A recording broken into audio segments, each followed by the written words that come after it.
Hello, everybody. How is everyone? Good? Enjoying the night? Thanks for having me, by the way. I've been writing poetry for my whole life, really. But I decided to go back to school. So I'm going to read some things from my recent poetry class of being a non-traditional student. And I'm going to take you down a little road into history first. A little dark road, and then we'll come back into some light. This one is called The Silence of Hiding in Our Clothes. Let's see if you can pick the voice. Wearing every article of clothing, we pedaled through the panicking streets at dusk. The eyes and their glares were so strong, we thought for sure they could see. Crooked little crosses everywhere, and they stared. They marched, on feet and in cars. They searched for the marks and the numbers. We hid in our shirts and pants with 4 pair of underwear beneath. We pedaled and we prayed that no one would notice our clothes or the looks on our faces as we worried under the weight of war. We had to be liars on tires, pedaling through the streets of what was once our home, wearing every piece of our clothes. I shoved my paper in my pants and kept my laces tied. Good God, we had to make it. The bumps in the cobblestone were like mountains, and the men in their coats were like fountains spewing threats of eternal damnation. Wear the mark! Wear the mark, they shouted. We tucked our heads down instead and rode and felt every inch of stone as the perspiration rolled down our backsides. This was our lives on that dusky night, using the shadows to hide us, using the darkened streets to guide us to our game of hide and come find us. Wearing every sock we owned, we left our home only to stay there in silence. So there's the first one for you. Thank you.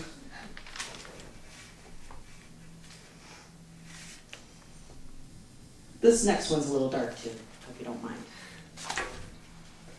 Death became you. Oh, death became you as you took its name in the drive-through chapel. Did you not see the red flags a-waving? Did you not grasp the depth of hesitation in the words we all were saying? Oh, death fed you full of faux sweet love nothings whispered ferociously into your loving ears, all the verbal garbage you so longed to hear, then hunkered down in faithful disguise like a loyal dog at your fucking feet.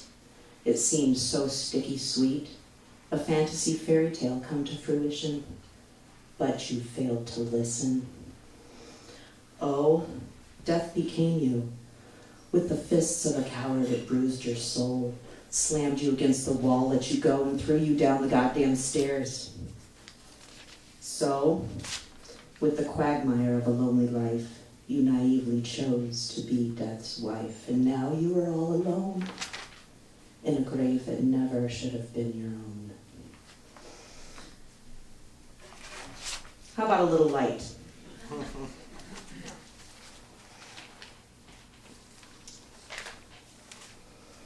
I was requested to read this one, so don't judge me. Things my mama never told me. So many things my mama never told me. In my 5th month of pregnancy, I sneezed and peed simultaneously. I didn't even know that was possible, but it is. It's also possible to laugh and piss your pants, or pass some gas and poop your pants. Yep, that happens too. So many things my mama never told me. The glow that I had while pregnant was really just swollen ankles. Well, I mean cankles, socks never even fit. Talk about barefoot and pregnant, yeah, I lived it. Not to mention the inability to shit in the morning. Instead of dropping the kids off at the pool, I was looking for pills to soften my stool, because prune juice is some really nasty stuff. So many things my mama never told me. I acquired superhuman abilities while I was growing babies, such as the power to smell a rancid fart from a mile away.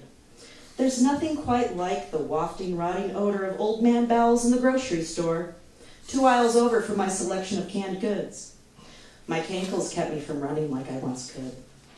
My gag reflex became spot on, and I could hurl on cue, just not on my shoes, because I couldn't even wear nor see them bastards.